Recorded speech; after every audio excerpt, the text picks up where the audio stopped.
हाम्रो चाहिँ यहाँ चाहिँ पानी बाटोमै पलाएर चाहिँ यस्तो भएको छ है गोलाइमा चाहिँ नाला काट्नु पनि सुरु गर्यो है। यो पानी चाहिँ ऊ परसम्म त्यो पर पहिरो गएको छ न। हामी चाहिँ ऊ माथिबाट बनाएर आएको नाला है। यस्तो बिजोग भइसकेछ हातहरू यस्तो डरै लाग्दो। माया लाग्दो छ गाडीको बाटो कस्तो छ नानी हाम्रो गाडीको बाटो?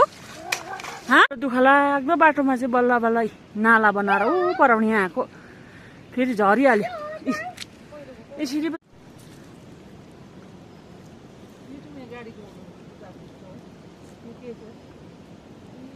सकेर आएर पनि चिया पनि खाँदैछु है।